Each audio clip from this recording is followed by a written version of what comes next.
What is going on, everybody? It is your boy, your man's Toxic Gamer 331, back at it with another video. And it's that time, folks. Today is my August 2022 monthly check. And for those that are new to my channel, don't forget to subscribe, like the video, share the video, ring the bell for all notifications. Also, feel free to comment. And if you're wondering what my monthly check is for my, I am going to be ranking the movies that I have seen this month at home and in theaters, like on streaming and in theaters, and also, like, movies that I haven't even seen before that everybody watches. So I'll be ranking those too. And then after that, I have my overhaul as well. There's stupid hair on my little thing here. So my overhaul with my new movies that I got and my new books, which, my overhaul is gonna be pretty big this video. It might even be as big as my April 2022 monthly check, because that was a lot. But this might be even as big or bigger by the slightest. And also I'll show you my updated ceiling too. But anyways, do feel free to let me know your rankings of movies you saw down below in the comments.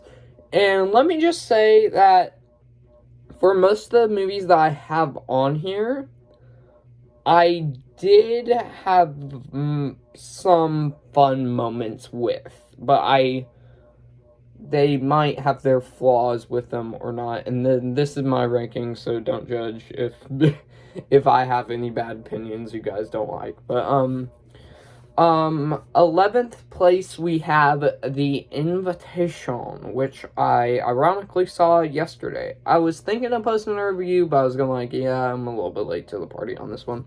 And if you're wondering what the movie is about, it is a vampire movie where this one girl, is trying to find her long-lost relatives and ends up finding them, and she ends up getting dragged to a cult of vampires, and yeah. And let me just say, I have some positives, but some negatives. It's like middle tier for this. Let me just say that the main protagonist, she's played by Ramsey from Fast and Furious. She has a lot of charisma and does act well in this film, and also does the main vampire that's Hook's son in Descendants 2 and 3. I don't know the actor's name, but he did a great job of, like, acting like a gentleman, and also acting like a creepy vampire at the same time. But I enjoyed it quite a lot yesterday, but now that I kind of realize, like, it just doesn't sit well with me a whole lot now, which is weird, because usually I don't change my opinions often, and this is one of the first times that it did that. I thought the movie was, like, really slow to get into the actual plot line of them revealing that they're the vampires. It takes, like, almost an hour to get into the actual plot line, and I thought the movie was pretty short. The cousin of the main protagonist, I thought was just, like, no offense to the actor or anything, but I don't know, he just acted too happy, and like it, well, I think it was part of the script, but how the people wrote him, he just talked really fast, and the scenes went by fast at the beginning, how she got into there, which, yeah, is really weird. And this movie was, like, I'd give it a C-. Probably, I wouldn't suggest watching this one on streaming or in theaters. Probably, like, wait for it to rent. And that's something that I rarely ever say. So, trust me, probably rent it. And if you want, probably don't even watch it at all sometimes. But it's definitely not the worst movie of this year, but not the best at all, not by far. 10th place, I have Rise of the Teenage Mutant Ninja Turtles, the movie. So this is, there's a television show called Rise of the Teenage Mutant Ninja Turtles, and then they, put it into the movie. If you are wondering, I do not watch the Rise of the Teenage Mutant Ninja Turtles show, but I did watch this, and, I, dug the animation, but, like, some of the animation, but I think some of the characters looked a little bit different, and some voices were miscast. Like, the main person who plays Leonardo or whatever, that's the voice of Sonic, which, I mean, the actor's great, but I feel like he got horribly miscast as Leonardo. I feel as if he should have been the voice for more Donatello. But, yeah, this movie, that's the only real flaw I have, and also,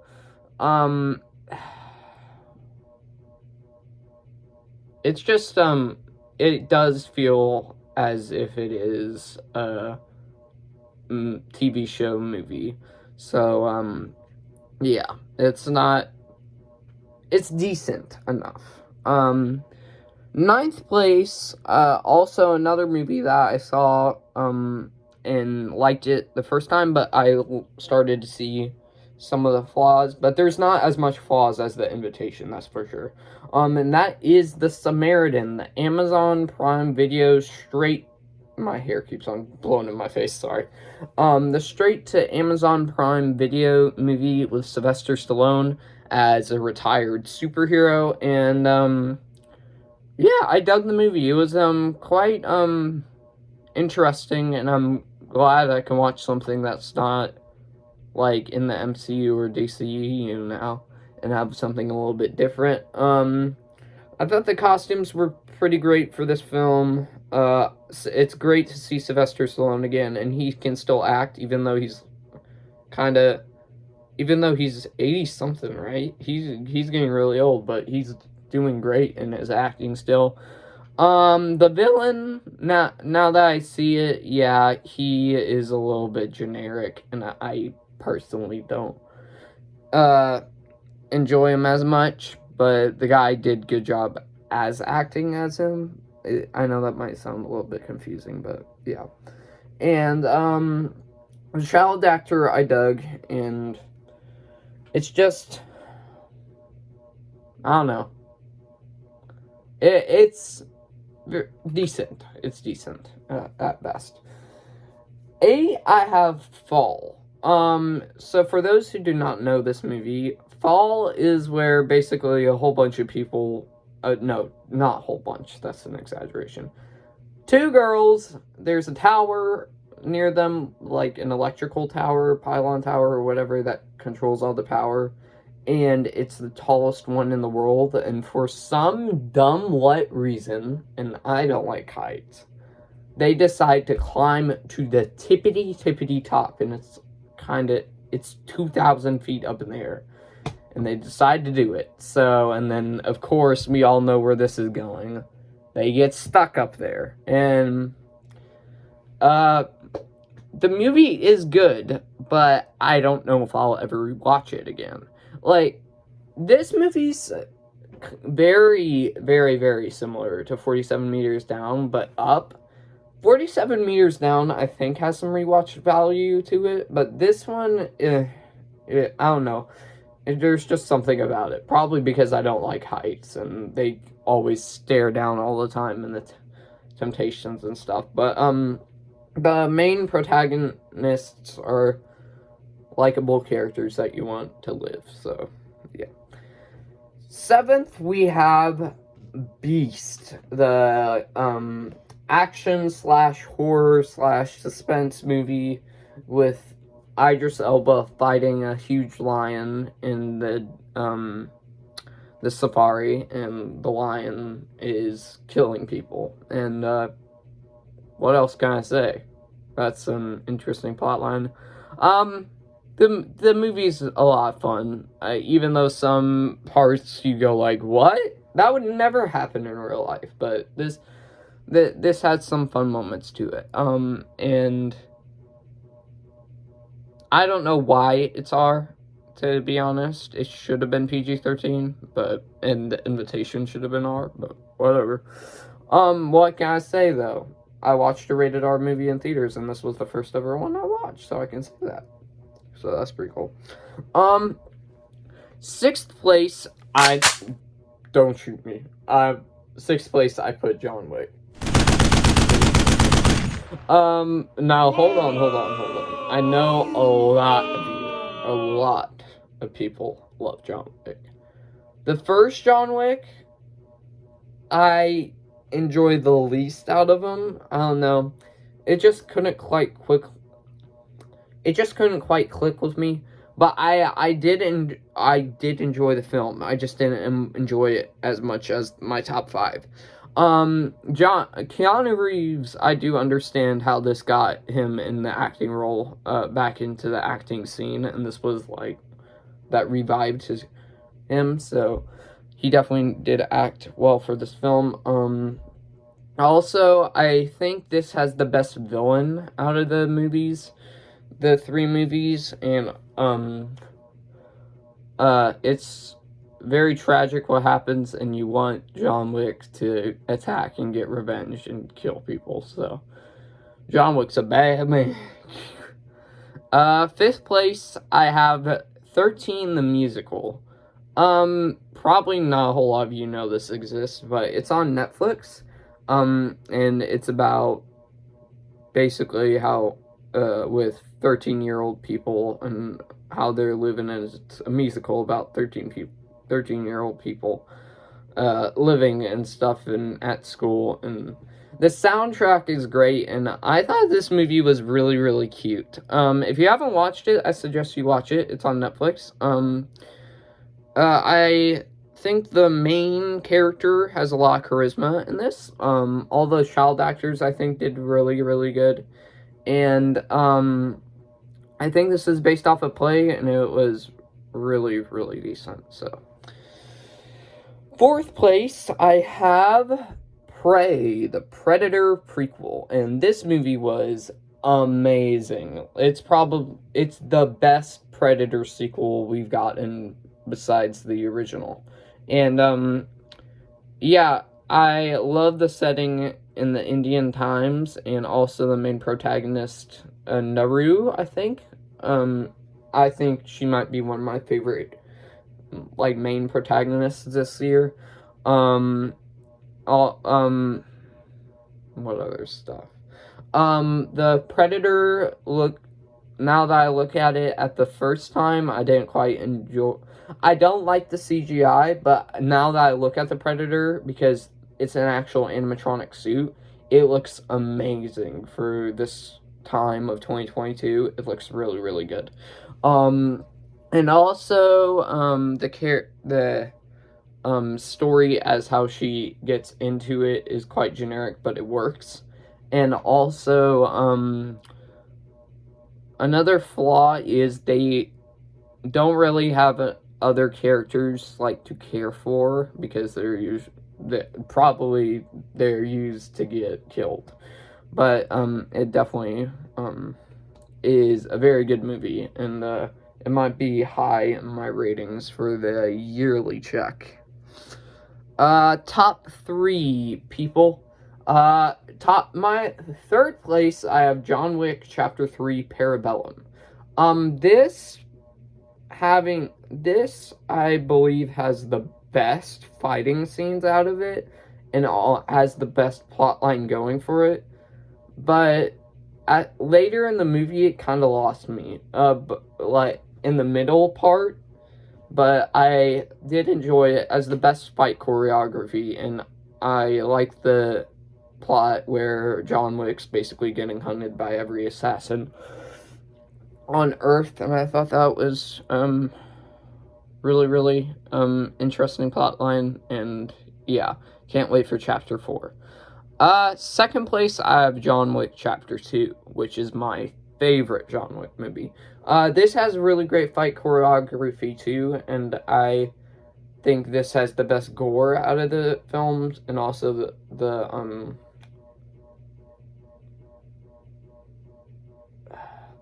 way it leaves off a cliffhanger for chapter 3, I also kind of dug. And then, yeah, that's second place. And then first place is, drum roll, please, Lightyear. This might come as a shock for people. This came out May, I think. No, June. And I didn't see it then because my parents didn't want to waste money going to see it, for reasons. I waited for it to come out on Disney Plus, and I watched it, and the movie I loved. I love Chris Evans as Buzz Lightyear. I think that was a perfect choice to recast Tim Allen as Buzz Lightyear. The characters are great, and also I'm just a big sucker for sci-fi, and I thought this was a great kind of sci-fi kid-friendly movie. And if you haven't watched it yet, it's on Disney Plus, and you should probably check it out. But that is my list. Now we have the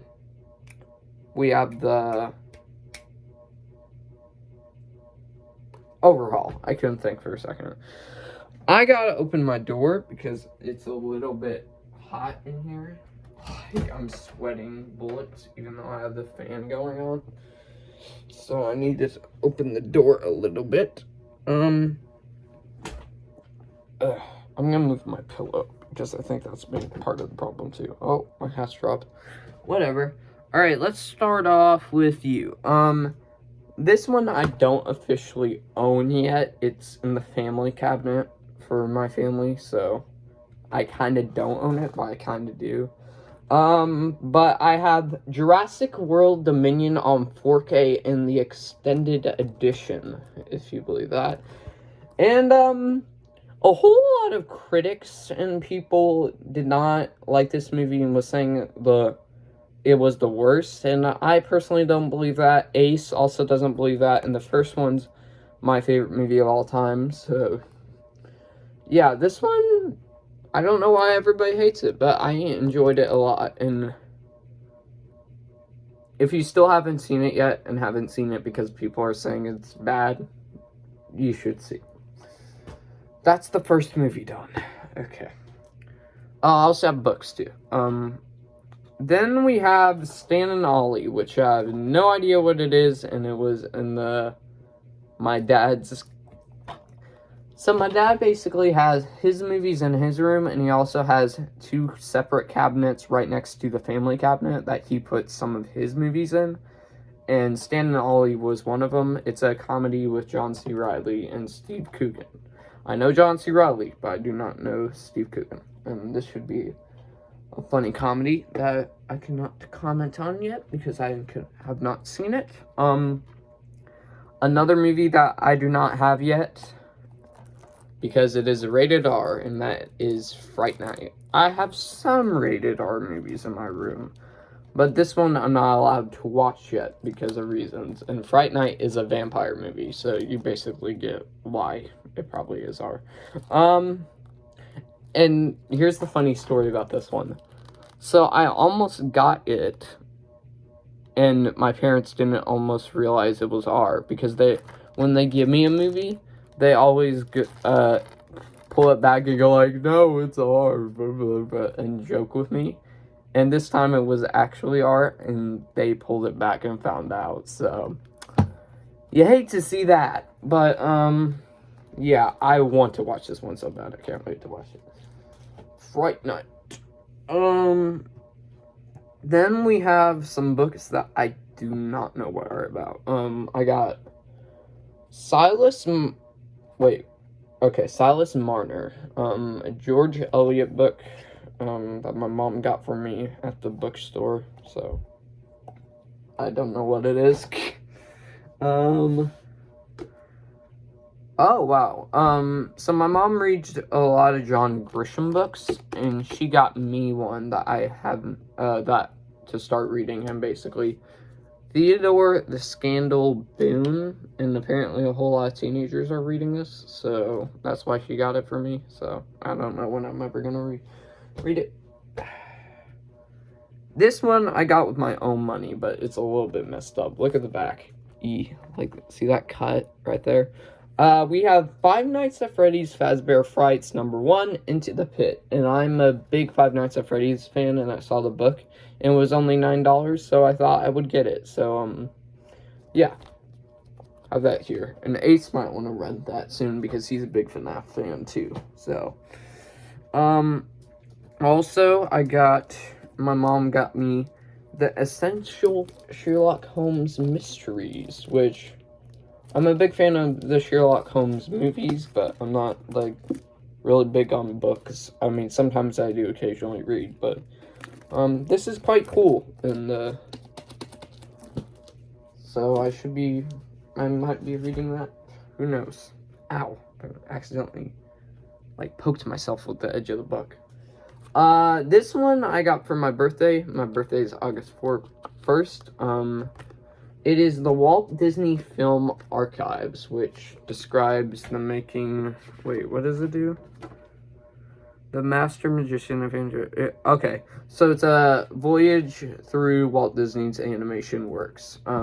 So it's how he animated everything, so that's quite interesting right there. Another gift that I received for my birthday, we got, I have the Percy Jackson, and the Olympians over there, but I did not have the second series, so for my birthday, I got the Heroes of Olympus, which I'm still reading Harry Potter. I know. But, I need to start reading those again, but this is actually a quite cool set for them, so. Okay. What are we gonna do next? Okay. Wait, did I already get that? Okay, yes, I did. Here's a funny one, too. I did not know this was a thing, but I got the Godzilla vs. Kong book and the Godzilla vs. Kong Blu-ray. And that's a little sleeve here. So, I was gonna get this for my birthday because one of my friends,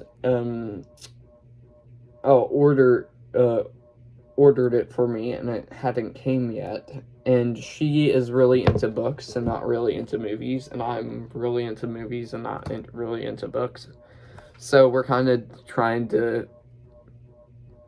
she's trying to make me read books, and I'm trying to make her watch movies. So she said, hey, I'll get the Godzilla vs. Kong book too with it, so you can read something too.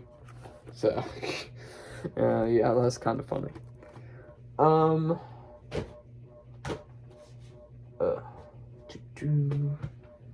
What we got next? I'm gonna save those two for last, I think. Next up, we have WrestleMania 38. The best... is that a... Do I think it's the best pay-per-view of this year? This or SummerSlam is the best pay-per-view of 2022. Obviously in Texas this time, and 2 nights, and that main eventing the second night.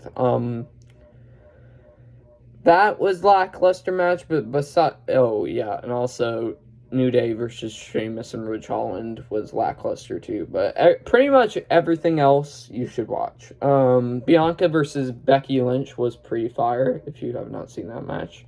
Cody Rhodes returning to WWE, obviously, facing Seth Rollins. That was a good match, and this is a hot take, I think, but that is my favorite match out of their trilogy.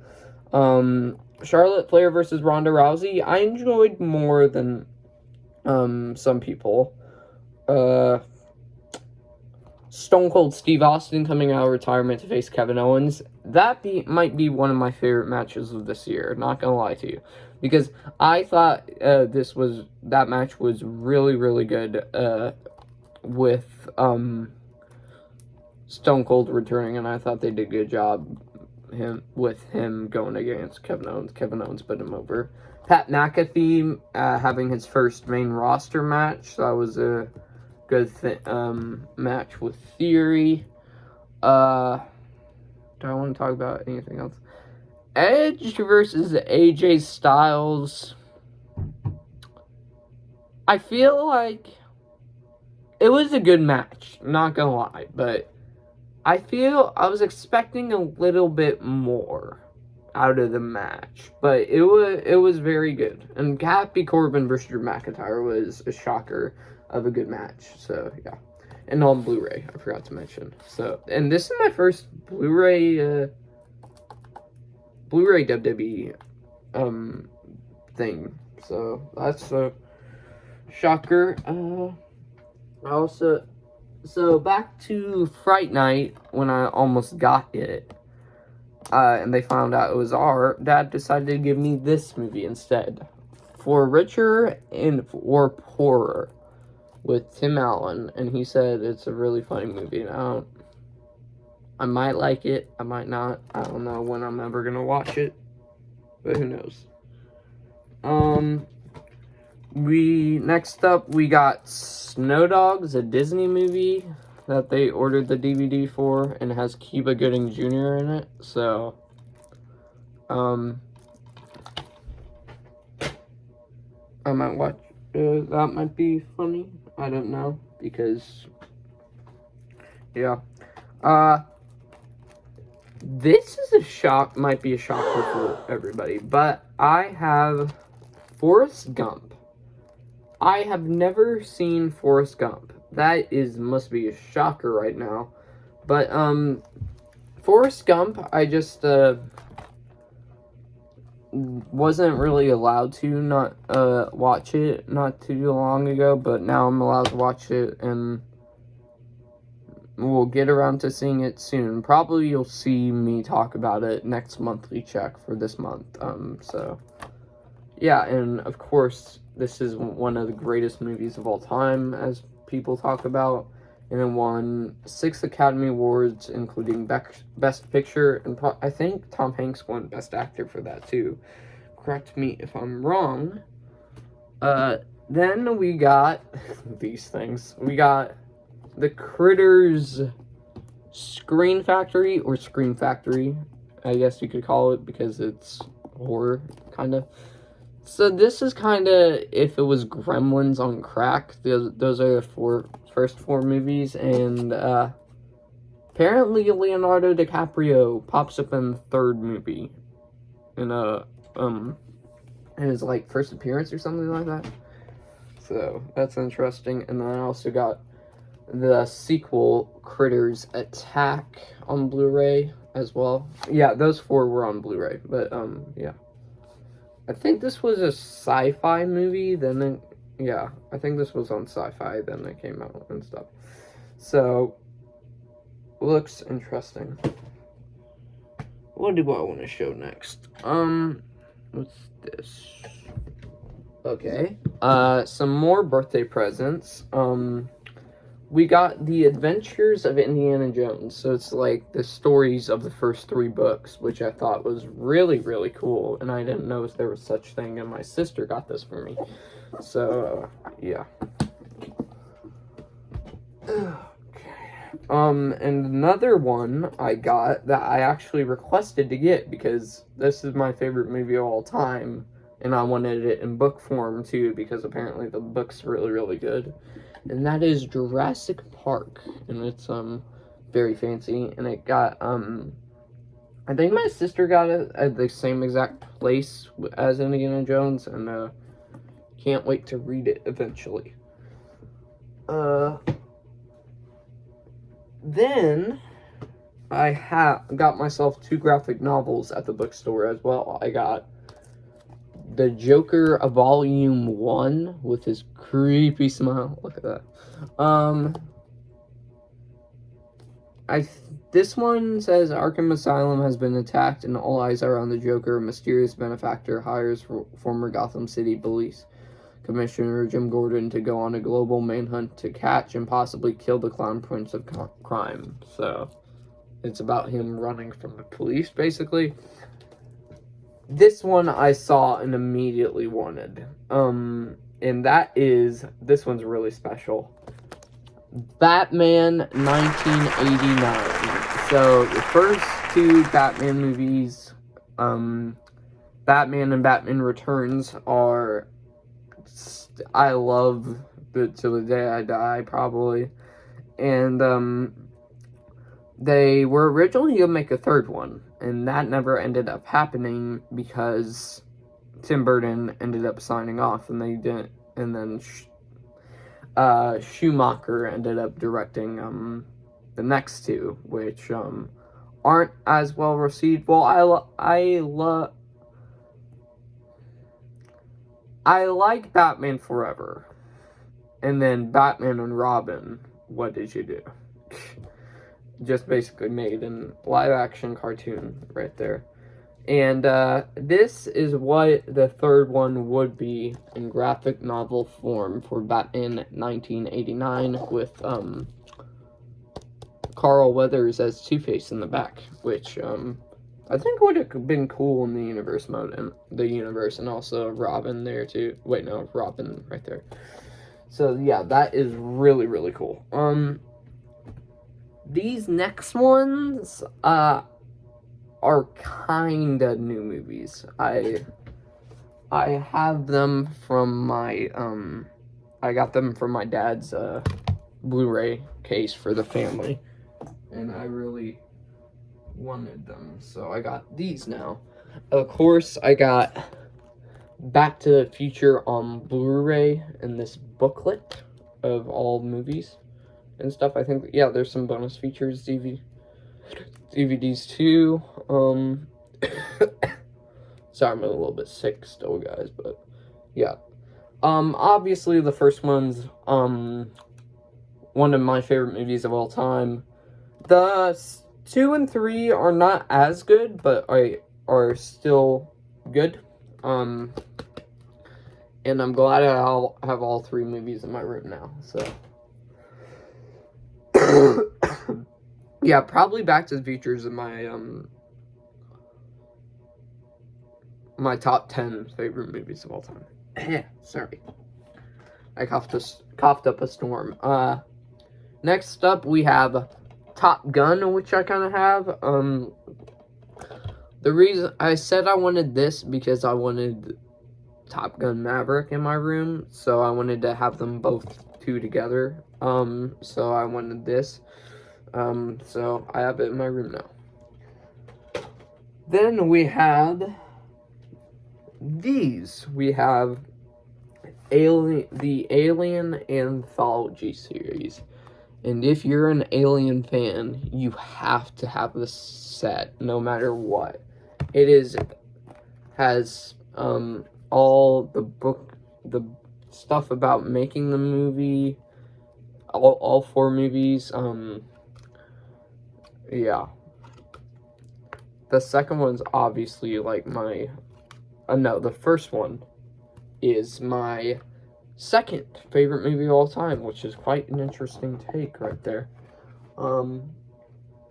So yeah, and then I also got the prequel Prometheus, which was stunning visually, but I felt missed the mark on a couple things, even though Ridley Scott directed it, which is saying a lot, but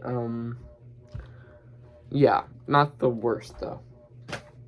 I haven't seen I started watching Alien 3 like a long time ago when I was younger, then we stopped watching it because apparently there was a lot of language, so we didn't get around to watching all of it. Never seen Alien Resurrection, and I don't have the other Alien movies, which I think the only other Alien movie I do not have are the Alien vs. Predator 2 movies, and then also Alien Covenant, which is like a sequel to Prometheus. So that is my